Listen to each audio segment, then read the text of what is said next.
베드로전서 4장 12절에서 19절까지 말씀을 새번역 성경으로 제가 받들어서 읽겠습니다. 사랑하는 여러분, 여러분을 시험하려고 시련의 불길이 여러분 가운데 일어나더라도 무슨 이상한 일이나 생긴 것처럼 놀라지 마십시오. 그만큼 여러분은 그리스도의 고난에 동참하는 것이니 기뻐하십시오. 그러면 그의 영광이 나타날 때에 여러분은 또한 기뻐 뛰며 즐거워하게 될 것입니다. 여러분이 그리스도의 이름으로 모욕을 당하면 복이 있습니다. 영광의 영, 곧 하나님의 영이 여러분 위에 머물러 계시기 때문입니다. 여러분 가운데에 아무도 살인자나 도둑이나 악을 행하는 자나 남의 일을 간섭하는 자로서 고난을 당하는 일이 없도록 하십시오. 그러나 그리스도인으로서 고난을 당하면 부끄러워하지 말고 도리어 그 이름으로 하나님께 영광을 돌리십시오. 하나님의 집에서부터 심판을 시작할 때가 되었기 때문입니다. 심판이 우리에게서 먼저 시작되면 하나님의 복음에 순종하지 않는 자들의 마지막이 어떠하겠습니까? 의인도 겨우 구원을 받으면 경건하지 않은 자와 죄인은 어떻게 되겠습니까? 그러므로 하나님의 뜻을 따라 고난을 받는 사람은 선한 일을 하면서 자신의 영혼을 신실하신 조물주께 맡기십시오. 아멘. 하나님 말씀입니다. 오늘 고난을 넘어선 기쁨이라는 제목으로 우리가 날마다 주님께서 주시는 새로운 희망, 새로운 소망을 붙잡는 베드로전서 계속 이어서 우리 같이 좀 보겠습니다. 황교진 집사님이라는 분 혹시 아시나 모르겠습니다. 그분이 쓴 책 중에서 엄마는 소풍 중, 어머니는 소풍 중이라는 책이 있습니다. 이분이 대학 다닐 때 멋진 건축가를 꿈꾸면서 나는 건축을 공부해서 이제 어머니 고생 이제 안 시켜드려야지. 그게 대학 다니면서 이분의 소원이었답니다. 어머니가 새벽 시장에서 일하고 계셨거든요. 그래서 어머니를 조금이라도 편하게 드렸으면 좋겠다. 대학생활 열심히 공부하면서 건축가가 돼야지 이렇게 준비하고 있는 어느 날 어머니께서 뇌출혈로 쓰러지게 됐답니다. 1997년 겨울에 어머니께서 뇌출혈로 쓰러지셨는데 8개월 동안이나 병원에서 간병을 하고 그리고 그곳에서 모든 응급처치를 다 받을 수 있는 상황들 다 넘어서서 결국에는 이제 병원에서 해줄 수 있는 것은 아무것도 없다. 가라. 그래서 식물인간 상태가 된 상태에서 가망이 없다는 진단을 받고 어머니와 함께 퇴원을 하게 되었답니다.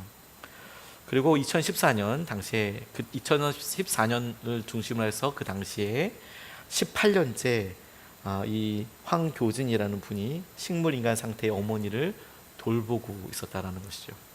그래 돌보면서 본인이 느꼈던 여러 생각들, 어머니에게 느꼈던 여러 단상들 이런 것들을 엄마는 소풍 중 마치 소풍 갔을 때 이렇게 집을 나가서 이렇게 있는 것처럼 엄마는 지금 소풍 중이다.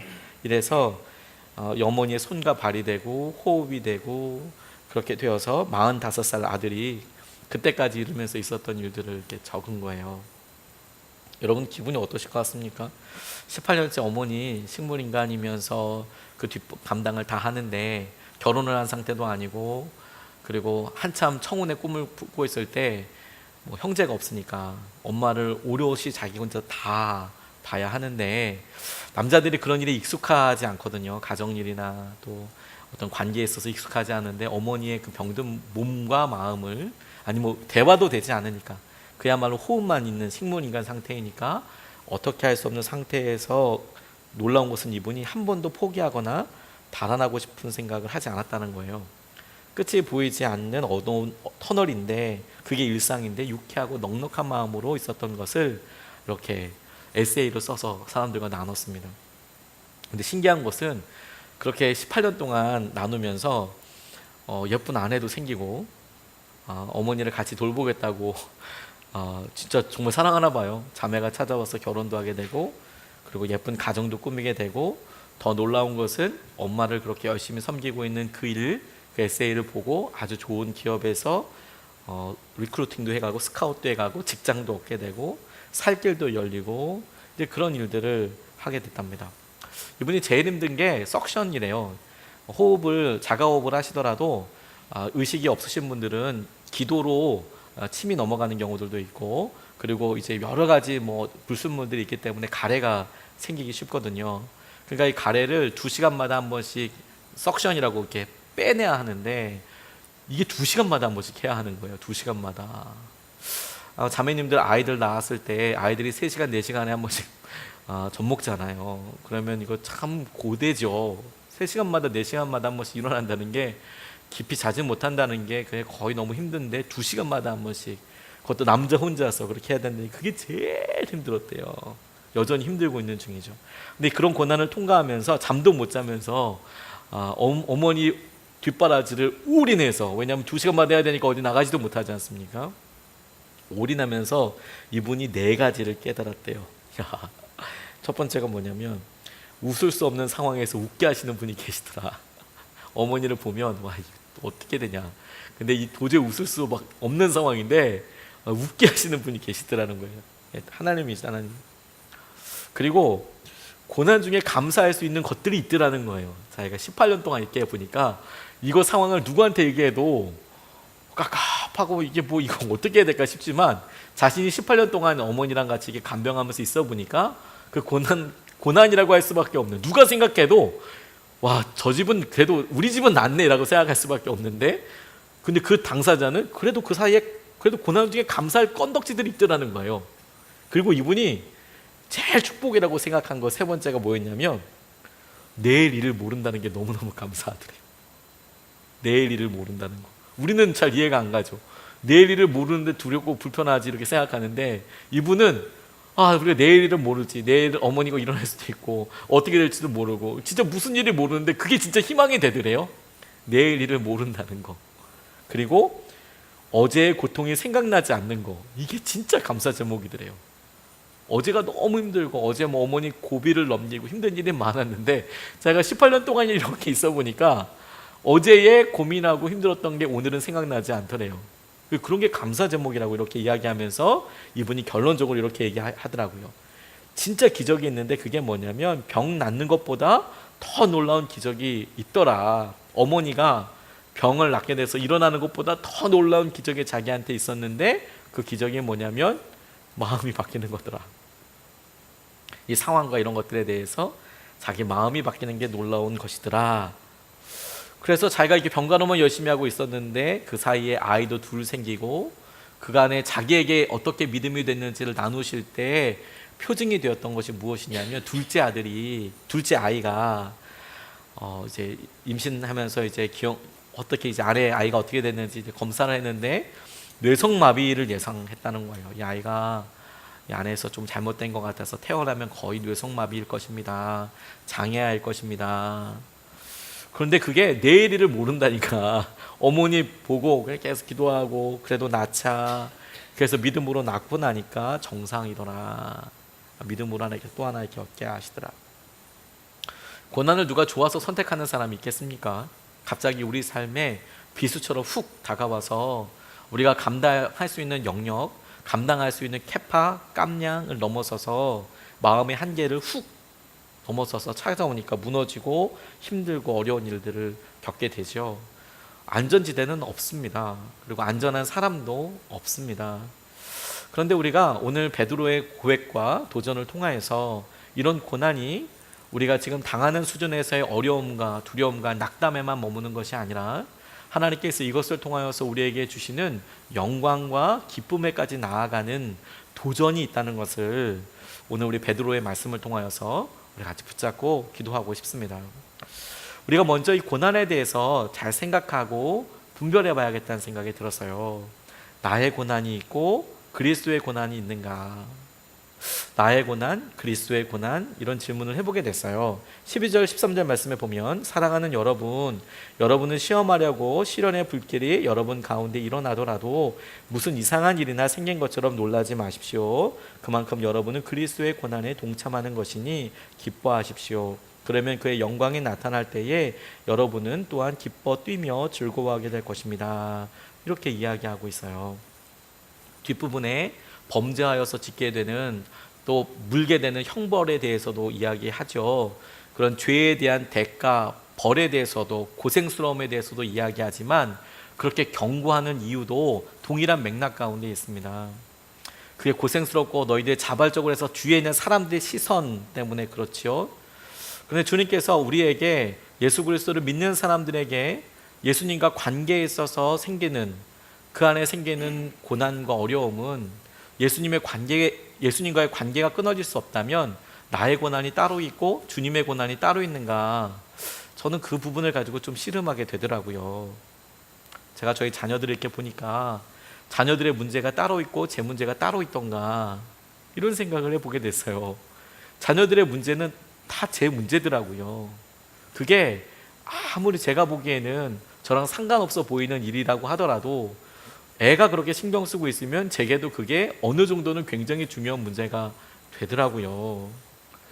그러니 주님께서 우리에게 고난에 대해서 이야기하실 때에 그 고난의 마음 자체는 무엇이냐면 우리가 아주 예외적인 케이스로 죄를 지어서 그리고 그 죄에 대한 대가로 몸이 형벌에 있어서 힘들고 어렵고 이런 거 말고 우리가 예수 그리스도를 믿어가는 믿음 생활에 있어서 이 고난에 대해서 주님은 똑같은 고난이라는 말을 다른 표현으로 오늘 본문에서 부르고 계세요.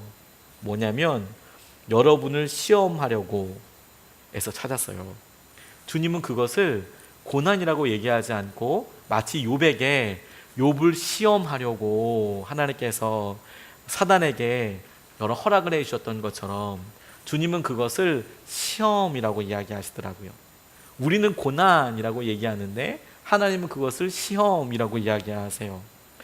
고난은 우리가 어떤 일을 당하는 상태와 이 일이 무슨 일에 대한 결과여서 우리가 당하는 여러 아픔에 포커스를 두었다면 시험이라는 것은 이것이 중요한 과정이고 그리고 비교적 처음에 시작되는 것이고 이 시험을 통하여서 어느 분량까지 나아가게 되고 또 다른 결과나 또 다른 과정으로 넘어가는 것을 전제하고 있는 것이죠.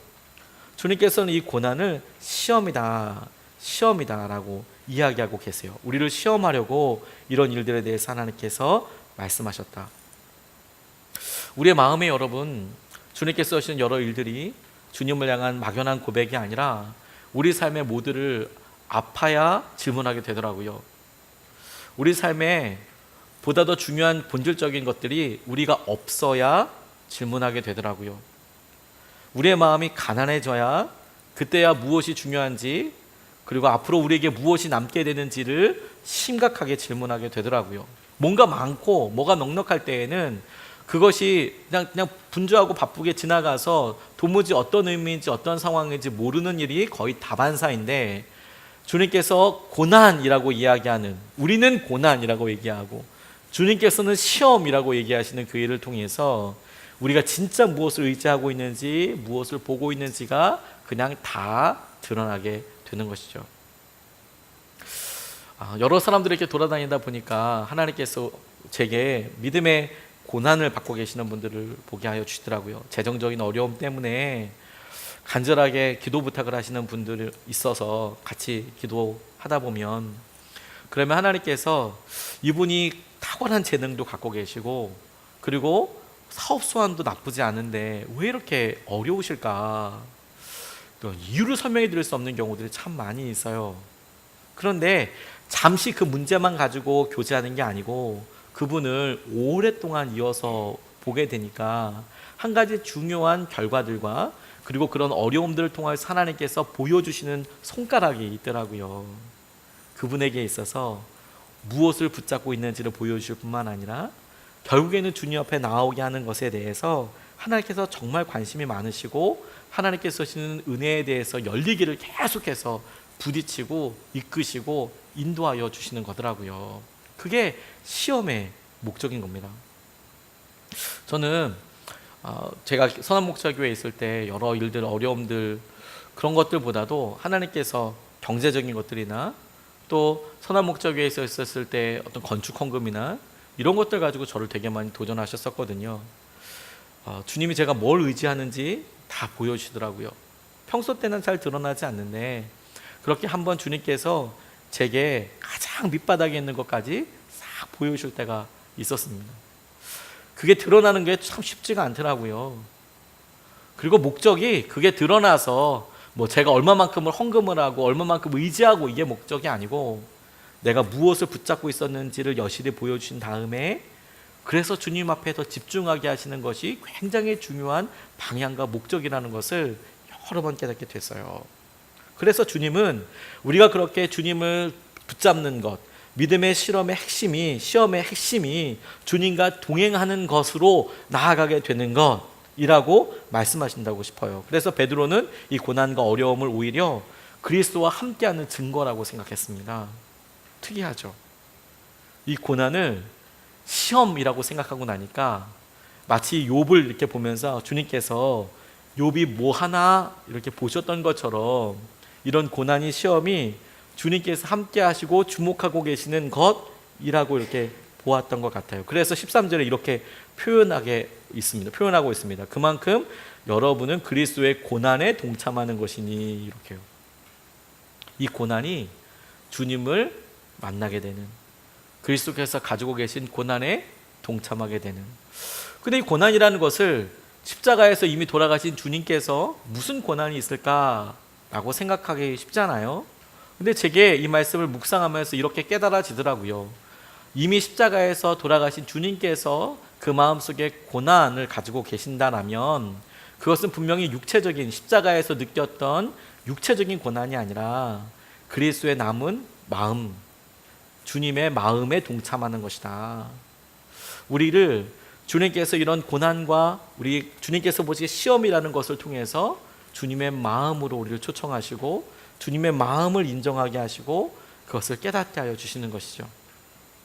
그래서 우선순위가 바뀝니다. 우리에게 중요한, 우리가 갖고 있었던 것에서 하나님의 계획과 하나님께서 하실 수 있는 일들로 바뀌게 되는 것이죠. 아일랜드 해적들이 아주 난리를 칠 때 패트릭이라는 사람이 16살이었는데 영국령에 있었던 자기 로마령인 영국에 살고 있을 때 습격을 당해서 붙잡혀 갔답니다. 노예로. 자기 고향에서 살 때만 해도 특권층이었고 꽤 잘 살았는데 그의 조부도 사제였고 아버지도 행정관이고 교회 지도자였는데 해적들한테 붙잡혀서 이교도들한테 끌려가고 나가니까 그냥 양을 치는 노예 생활로 전락하게 됐답니다. 엄청 힘들었대요. 그때가 주후 AD 405년경. 그런데 6년 동안 목동으로 노예 생활하면서 고달프고 외로운 삶을 살았대요. 누가 밥이라도 주겠습니까? 붙잡아가서 전쟁처럼 확 해서 붙잡아 갔는데 굶주림, 외로움, 추위에 시달리면서 너무 비참하게 살았는데 자기가 고향에 있을 때는 모자랄 것이 없었거든요.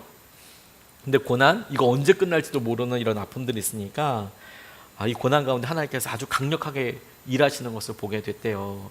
그래서 근본적으로 그를 변화시키고 아무도 의지할 형제자매가 없으니까 하나님만 의지하게 되더래요. 본인이 결국에는. 심지어 해적들에게 노예로 끌려오기 전까지 하나님을 믿지도 않았답니다. 그런데 자신이 나중에 하나님이 아버지처럼 보호하시고 사랑하셨음을 깨닫게 되고 노예 생활을 하면서 오히려, 그리고 주님께서 나를 어떻게 돌아오게 하셨는지를 이 과정이 오히려 주님께 돌아오게 되는 과정이라고 그렇게 고백하게 됐다는 거예요. 그런데 겉으로 패트릭의 생활에서는 바뀐 것이 아무것도 없죠. 여전히 황량한 곳에서 양치고 어렵고 힘든 노예 생활을 하고 있었는데, 그런데 자기 마음이 바뀌고 나니까 그곳이 하나님께서 일하시고 하나님 안에 자유가 있는 땅이 되더라, 이렇게 기록을 남겼더라고요. 하나님께서 그에게 사랑이 자라게 하시고 자기가 노예임에도 불구하고 짬짬이 숲이나 산기슭에 머물러서 기도도 드리게 하여 주시고 얼음처럼 차가운 아일랜드 겨울에서 동트는 전에 잠깐 이런 하나님을 또 찾게 되기도 하시고 자발적으로 예배와 기도도 하게 하여 주시고 하나님의 은혜를 사모하는 자리로 나아가게 하시더라. 근데 어느 날 꿈을 꿨답니다. 저기 어디 부두에 가면 너 고향 가는 배 있다. 진짜 주님께서 꿈을 꾸게 하셔서 탈출해서 갔더니 진짜로 고향으로 돌아가는 배가 있더래요. 해적들에 잡혀서 아일랜드에 깊숙이 잡혀있던 그가 꿈꾸면서 너 가서 고향 가는 배 타라. 갔더니 진짜 배가 있고 그렇게 해서 집으로 돌아가게 됐대요. 근데 돌아가서 보니까, 고향에 돌아가서 보니까 이전에 자기가 누렸던 부한 거, 지위 이런 걸 다 회복했는데, 근데 주님께서 계속 이야기를 주도하시면서 갖고 계시더라는 거예요. 다른 계획이 있으시더라는 거예요. 어느 날 그렇게 편안하고 그냥 이제는 걱정 없이 이제는 양을 쳐야 될 것도 없고 부유한 자녀로서 사는데 주님께서 꿈속에서 다시 한번 말씀하시더래요. 꿈속에서 어떤 장면이 보이냐면 아일랜드 사람들이 자기가 알고 있었던 주인, 옆에 있었던 다른 노예들, 거기 여전히 잡혀있는 사람들이 자기를 향해서 다시 오라고, 제발 우리에게 다시 오라고 이렇게 이야기를 하더라는 거예요. 그런데 아마 그전이라면 전혀 이런 얘기 하지 않았겠죠. 결정하지 않았겠죠. 이 패트릭이라는 사람이 하나님이 돌아오라고 부르신 거라고 생각을 하고, 당시 교회 지도자들의 얘기하니까 그때는 선교라는 개념이 없을 때니까 아일랜드 돌아가겠다고 하니까 미쳤다, 크게 반발하기도 하고, 제일 반대한 사람은 부모님, 말도 안 된다 이렇게 이야기하고, 그런데도 불구하고 이거 복음을 전하도록 하는 하나님의 부르심이라는 확신 가운데 아일랜드로 돌아가게 됐는데 노예의 신분으로 돌아가게 됐어요. 자기가 자신을 팔아서. 그런데 처음에 갈 때랑 두 번째가 갈 때는 완전히 다른 것이죠. 처음에는 내가 억지로 지는 고난, 억지로 지는 십자가처럼, 십자가도 아니죠, 그냥 억지로 이유 없이, 이거 뭐 어떻게 설명할 수 없는 고난과 낙담이라면, 그가 하나님을 만나고 하나님께서 이 고난을 테스트, 시험이라고 생각하고 나니까 그것에 대한 의미를 고쳐 묻게 되는 것이죠. 내가 이것을 통해서 주님을 더 붙잡게 되는 것인가, 더 가까이 주님 앞에 나아가게 되는 것인가. 베드로는 오늘 본문에서 이 부분을 굉장히 중요하게 사실 붙잡고 있어요. 주님이 이것을 너를 붙잡아 주시는 통로로 쓰셔 그리스도의 고난에 참여하는, 그리스도의 마음을 알게 되는 굉장히 중요한 통로로 시험을 쓰셔, 우리가 표현하는 고난을 쓰셔, 이렇게 이야기하시면서 이 고난이 주님과 함께 하고 있는 증거이기도 해요. 그러니까 이 베드로는 14절 말씀에 보면, 여러분이 그리스도의 이름으로 모욕을 당하면 복이 있습니다. 영광의 영 곧 하나님의 영이 여러분 위에 머물러 계시기 때문입니다. 다시, 영광의 영 곧 하나님의 영이 여러분 위에 머물러 계시기 때문입니다. 어떤 사람에게? 여러분이 그리스도의 이름으로 모욕을 당하면. 우리가 그리스도의 이름으로 주님과 함께 당하는 고난, 내가 이 고난이 내가 그냥 어쩔 수 없어, 내가 의미 없어가 아니라 우리 마음이 바뀌어, 이게 주님께서 내게 주신 시험으로 내가 붙잡고 이것에 대해서 내가 의미를 묻고, 그리고 주님께서 이것을 어떻게 쓰실지를 민감하게 알고자 하는 사람에게 베드로는 또 다른 영의 눈을 열어서 믿으라고 도전하는 것이 있는데, 그게 뭐냐면 그런 그리스도의 고난, 아픔을 함께하는 사람 위에 성령께서 함께 하신다는 거예요. 주님이 고난을 통해서 너와 함께하고 계신다는 것을 보여주고 계신다는 거예요. 놀랍지 않습니까? 베드로 전서를 보냈던 사람들은 고난 가운데 있었던 핍박받는 그리스도인들이었습니다. 핍박받는 교회들이었습니다.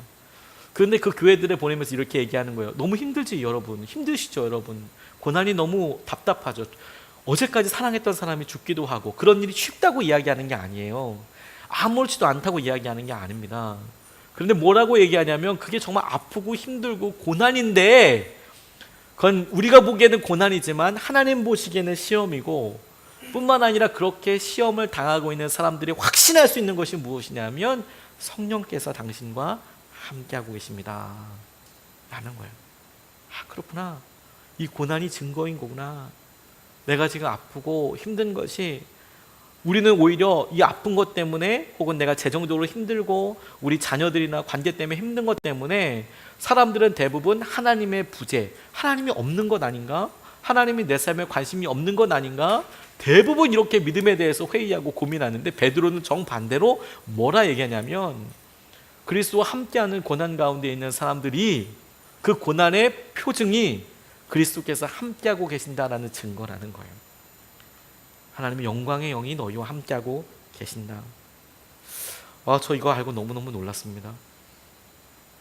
그냥 우리 막연하게 내게 있는 어떤 일들의 결과로서, 불편함으로써 고난을 생각하면 이 고난은 빨리 떠나보낼 거, 이렇게만 생각될 수밖에 없지 않겠습니까? 빨리 떠나보낼 거, 이건 머물러 있으면 안 될 거. 근데 이 베드로는 그렇게 얘기하지 않고, 그 고난이 성령께서 내 위에 계시는, 본문에 말씀하신 대로 영광의 영, 곧 하나님의 영이 여러분 위에 머물러 계시는 증거라고 생각한다면, 어떤 사람은 이것을 더 구하고 더 바라고, 그 의미를 참으로 깨닫는 사람은 이게 정말 굉장히 하나님 그리고 성령님의 은혜를 경험하는 기회라고 생각할 수 있지 않겠습니까? 주님을 이렇게 경험할 때는 없어 라고 생각할 수도 있지 않겠습니까? 저 개척의 과정이 참 그랬던 것 같아요. 지나와서 짧은 시간이지만 녹록치 않은 시간들, 우리 정말 행복한 일들만 많이 있었지만 담임 목사로서 저는 막 마음도 졸이고 기도도 하고 남몰래 금식도 하고 엄청나게 기도 많이 했거든요. 오, 이거 빨리 지나갔으면 좋겠다 이런 생각이 들 정도로. 지나놓고 나니까 그게 하나님께서 저와 우리 예수님의 사람들 교회를, 우리 성도님들을 정말 단단하게 하고, 그리고 그런 고난의 때 주님을 바짝 붙잡고 있을 때가 주님께서 가장 가까이서 우리를 강권하여서 붙잡고 계시던 때라는 것을 알게 됐어요. 너무 귀하다는 생각을 하게 됐어요. 그래서 제 믿음이 그렇기 때문에 그런 고난을 사모한다, 사실 여기까지는 나가지 않은 것 같아요. 그런데 뭐가 바뀌었냐면, 그런데 그렇다고 해서 고난이 무섭지도 않아요. 그 의미를 알게 되니까.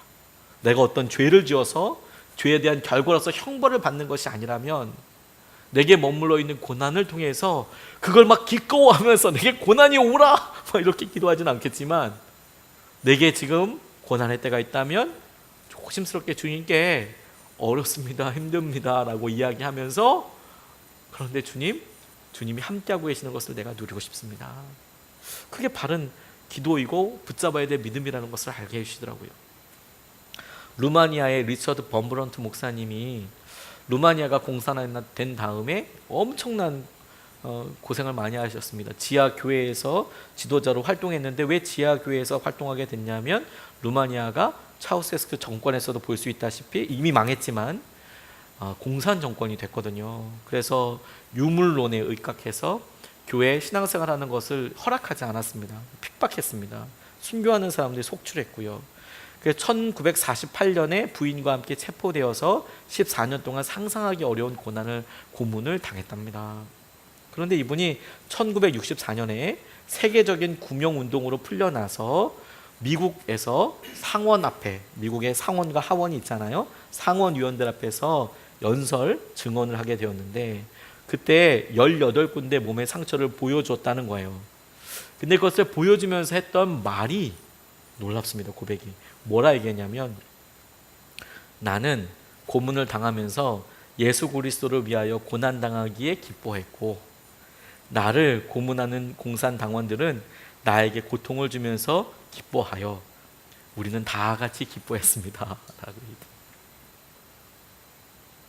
그러니까 18군데 상처를 보여주면서, 나는 그리스도로 인하여서 고난받아서 나는 기뻐했고, 나를 고문하는 사람은, 공산당원들은 나에게 고통을 주면서 기뻐해서 그 자리엔 기쁨만 있었습니다. 이걸 농담으로 생각해야 될지 싶지만 그게 진짜 믿음의 고백이었던 거예요. 자기가 고난당하고 아프고 힘들었는데 이 범브란트 목사님은 그것을 테스트, 시험이라고 생각을 한 거예요. 뿐만 아니라 그 고난의 시간들이 내가 주님을 고백할 수 있는 기회이고, 주님께서 그 고난을 통해서 나와 함께하고 계신다라는 것을 가장 뚜렷하고 분명하게 보여주는 기회, 기간, 과정, 훈련, 통로였다는 거예요. 제가 참 좋아하는 보네포 목사님은 여기보다 조금 더 나가기도 하셨어요. 이분은 이렇게 기도했답니다.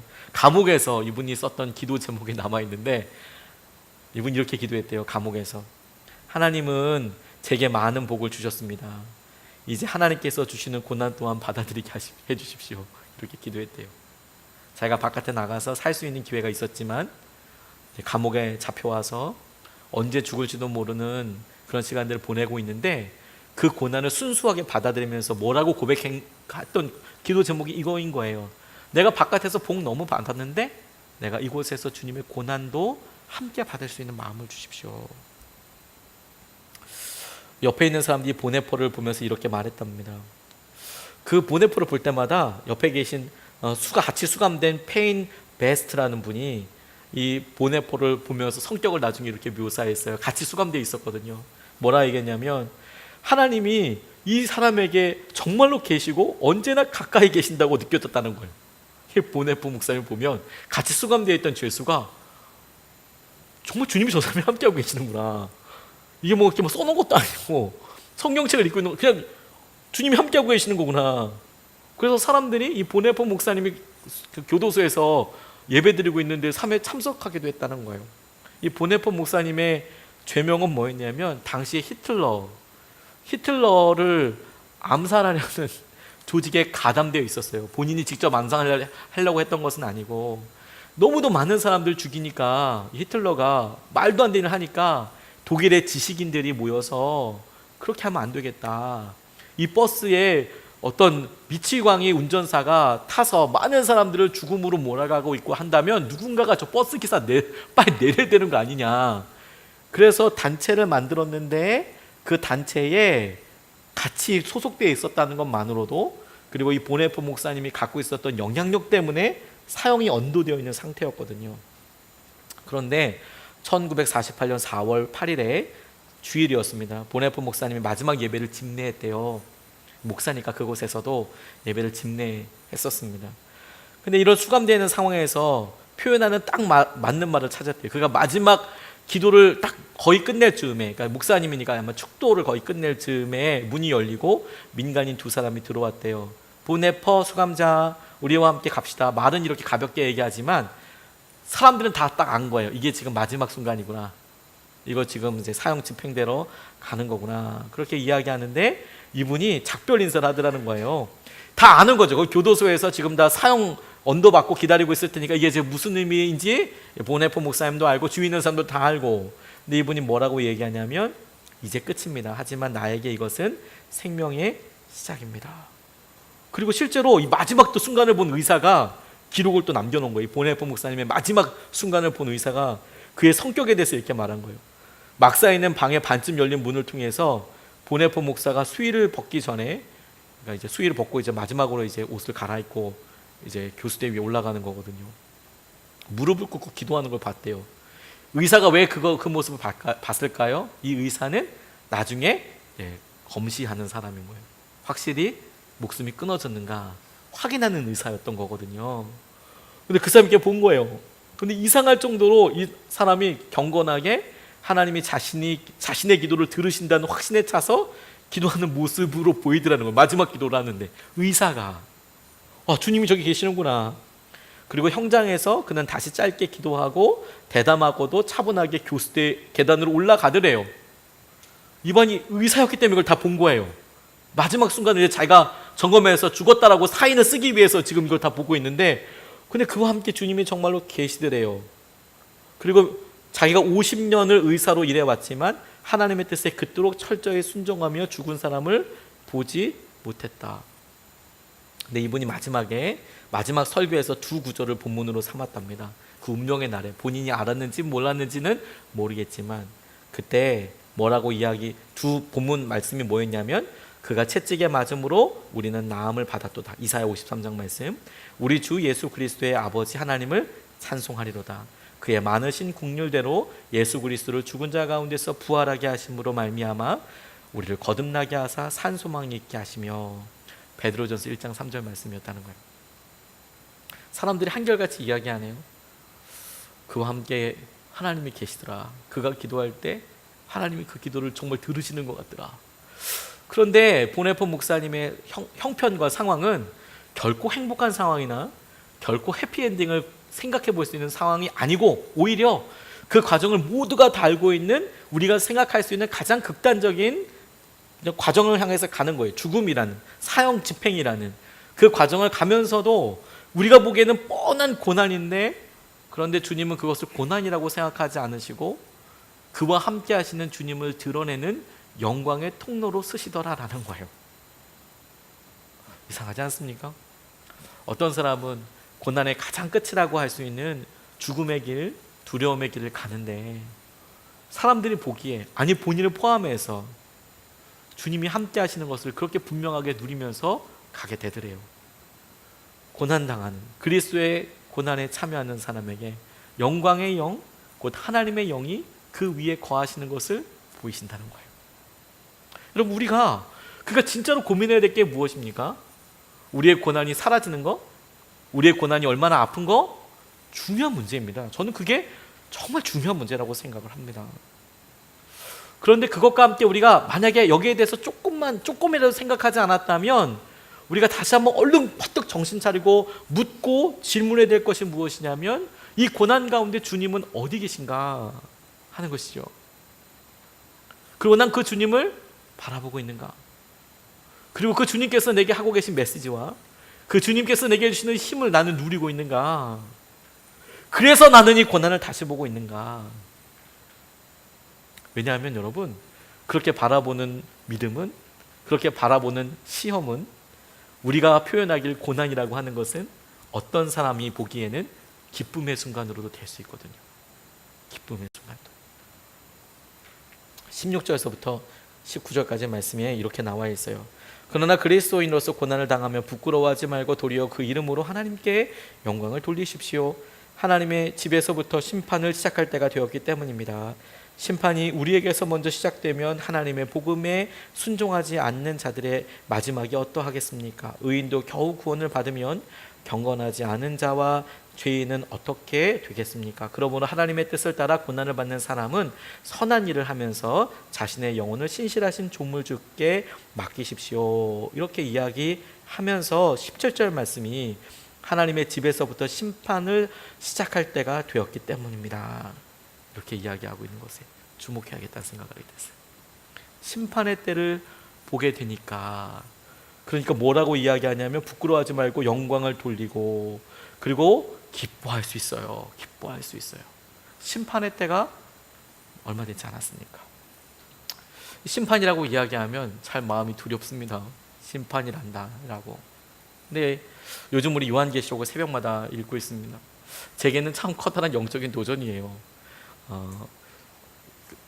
부목사 생활할 때 잠깐 일주일 정도 이어서 강해 설교를 해봤지만, 아예 요한계시록가 길게 이제 담임을 시작하고 나서 길게 이제 강해를 하게 했지만, 이렇게 길게 하는 강해로 요한계시록을 통째로 설교하게 될 줄은 몰랐어요. 근데 영적으로 되게 깨어있게 되고 기도하게 되고 바짝 주님 앞에 할 수 있어서 너무너무 좋은 것 같아요. 책도 많이 보게 되고요. 주님께서 제게 주시는 메시지를, 기회를 놓치지 않고 노력을 많이 하고 있는데, 이 요한계시록의 특징은 뭐냐면 굉장히 시각적인 언어를 써요. 당연히 그럴 수밖에 없는 이유가, 요한 스스로가 요한계시록의 서두에 뭐라고 밝히냐면, 하나님께서 내게 보여주신 환상, 우리가 보는 이미지잖아요. 영화라고 생각하시면 쉬워요.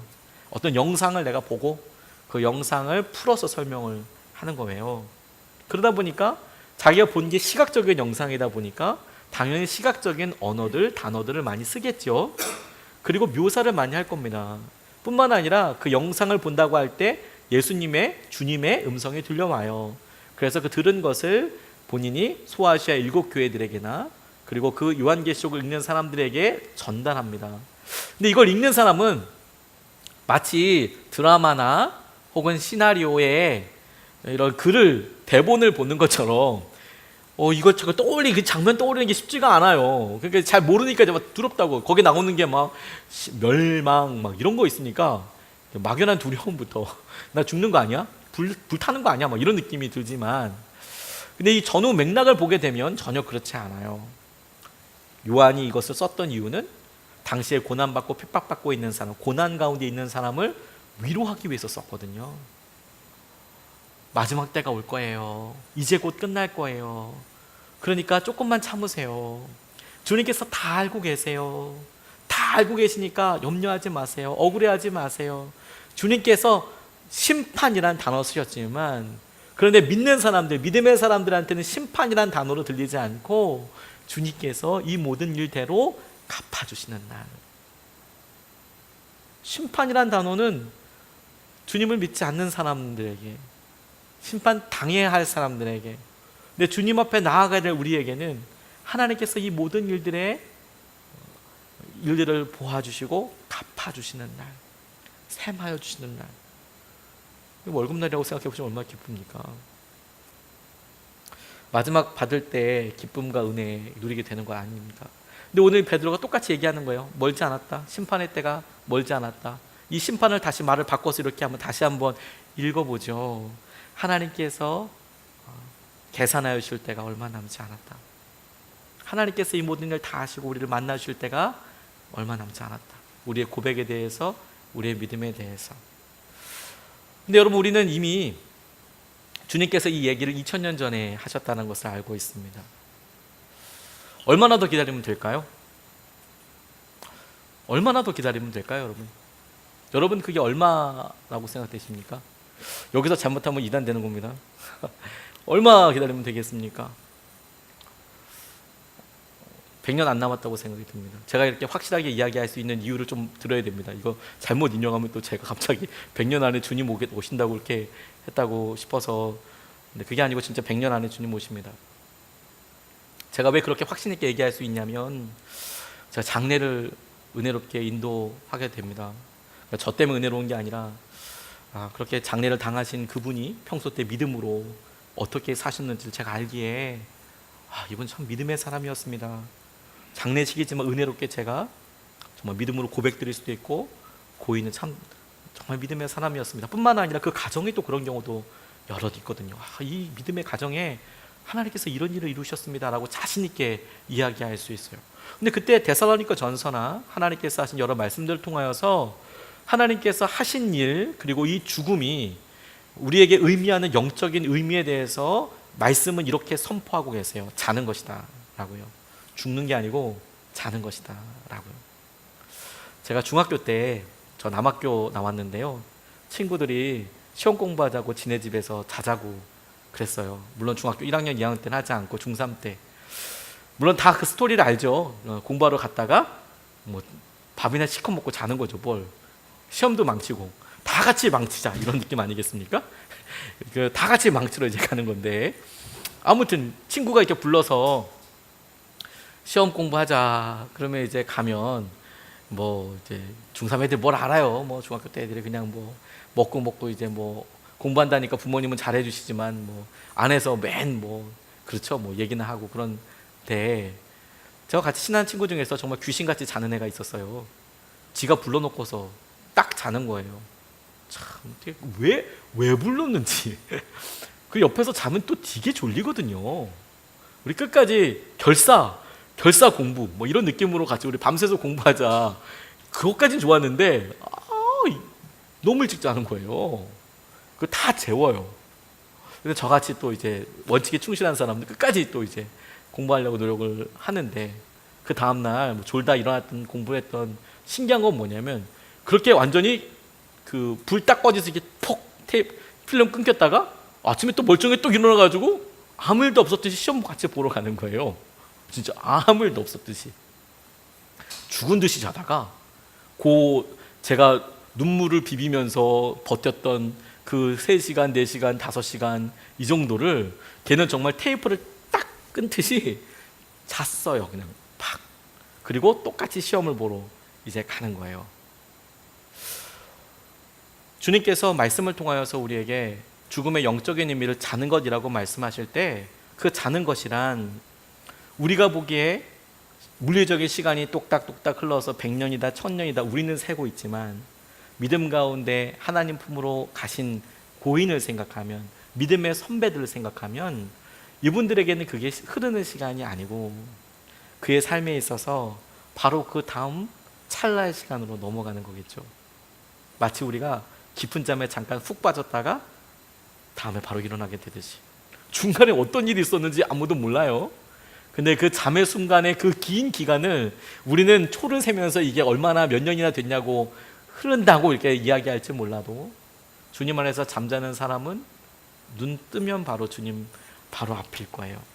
주님께서 세마여 주시는, 다른 사람들은 심판대라고 이야기하는, 주님이 모든 것을 알아주시고 인정해 주시고 칭찬해 주실 바로 그 앞으로 우리가 바로 가게 될 거예요. 눈 뜨자마자 자는 거니까.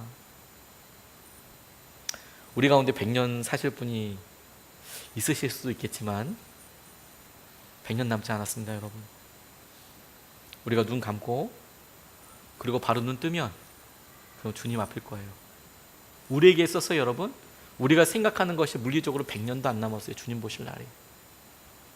그게 석이 몇 년이나 이게 아니라 우리가 우리의 수명을 다 채우고, 그리고 마지막으로 주님 그 전에 오실 수도 있고, 설사 우리가 죽는 이후에 오신다 하더라도 우리가 느끼기에는 그게 100년만큼이나 길지 않을 거라는 거예요. 우리의 남아있는 삶이 그게 50년이든 우리가 남아있는 삶이 30년이든 혹은 그게 10년이든 5년이든 간에 그 시간을 충실히 보낸 이후에 우리가 눈 한번 감고 뜨면 주님이 오실 거라는 거예요. 그러니 100년 남지 않았죠. 그렇게 가까이 오실 거라는 거예요. 앞서간 믿음의 선배들도 기쁨으로 그래서 죽음을 맞이한 거예요. 얼마 남지 않았다. 우리가 주님을 보시고 우리가 지금 고난이라고 한 이 일에 대하여 주님께서 함께하고 계셨고, 이 함께하신 것에 대해서 주님께서 우리를 칭찬해 주시고 만나 주실 날이 물리적으로 세워도 우리에게 누구도 다 100년 남지 않았다는 거예요. 얼마 남지 않았습니다. 근데 우리가 그것을 바라보며 이 마지막 때가 가까웠기 때문에 우리가 안심할 수 있고 기뻐할 수 있고, 이 고난이 우리 마음속으로 속히 지나가기를 원하면서도 동시에 이것이 중요한 주님을 향한 열매를 맺고 주님과 함께하는 흔적을 갖고 함께 추억을 갖고 무엇보다도 우리 자신이 변화되고 거룩해지는 순간으로 우리가 놓치지 않아야 하는 중요한 이유가 되는 것이죠. 지난 주일에 나누었던 우리 김영웅 목사님 이야기를 다시 한번 마지막으로 나누고 싶어요. 이분이 아내에 그렇게 사고 나고 다치고 난 다음에 얼마나 안타까웠겠습니까? 아내가 임신하고 난 이후에 출산하고 난 다음에 3일 만에 뇌출혈로, 역시 그냥 뇌출혈 상태, 식물인간 상태로 되고, 새 아이를 남자 혼자서 키우는데 쉽지 않고, 또 아내 사랑해서 따뜻하게 해주려고 전열기 키워놨는데 그게 불이 나서 아내 다리 하나를 절단하게 되고, 이루 말할 수 없는 고난들이 있죠. 근데 이분이 이런 고난의 길을 쭉 통과하면서 맨 마지막에 고백했던 게 뭐냐면, 자기가 고난은 절대 축복이 아니라고 생각이 든다. 절대 고난은 축복이 아니다. 고난은 폭력적인 면도 있고 너무 어렵고 아프더라. 그런데 자기가 성경을 아주 유심히 보고 너무 힘드니까 말씀을 또 보고 또 보고 또 보고 또 봐서 늘 결론은 뭐냐면, 성경에서 말하는 축복은 우리의 기도가 응답되는 게 아니더라. 그걸 축복이라고 이야기하지 않더라. 성경이 말하는 축복은 그리스도 예수님이시더라. 그러면 축복이 그리스도 예수님, 예수 그리스도라고 하면 이게 말이 되냐? 근데 그게 의미가 있더라. 내가 그리스도 예수가, 예수님이 우리에게 축복의 통로가, 축복이 되었다는 말은 무엇이냐면, 우리가 고난의 순간에 예수님을 더 신뢰하게 되었는가? 우리가 이 고난을 통하여서 예수님을 더 붙잡게 되었는가? 그래서 우리가 이 고난을 통과하면서 예수님 때문에 우리가 정말 두려워하고 진짜 힘들어하는 것으로부터 우리가 자유해졌는가? 더 이상 우리가 그것 때문에 아파하지 않고 힘들어하지 않게 되었는가? 주님 오실 날이 얼마 남지 않았습니다. 우리의 인생의 한계가 얼마 남지 않았듯 주님이 오실 날도 얼마 남지 않았습니다. 주님께서 우리 가운데 주한 은혜와 마음으로 제 놀라운 은혜를 예비하여 주실 줄로 믿습니다. 이 시간에 찬양하고 같이 기도하고 싶습니다. 괴롭고 힘든 것도 실제입니다, 여러분. 저는 그걸 부인하고 싶지는 않습니다. 괴롭고 힘든 거 실제입니다. 현실이고, 아픈 것도 현실이고, 어떻게 보면 두려운 것도 현실일 수 있습니다. 그런데 여러분, 우리와 함께 하시는 그리스도의 영, 하나님의 영, 그 영광의 영도 실제입니다. 우리가 주님을 바라보는 눈이 열리면 주님께서 우리에게 놀라운 은혜와 마음을 주십니다. 오늘 찬양하고 우리 같이 말씀 붙잡고 같이 기도하겠습니다.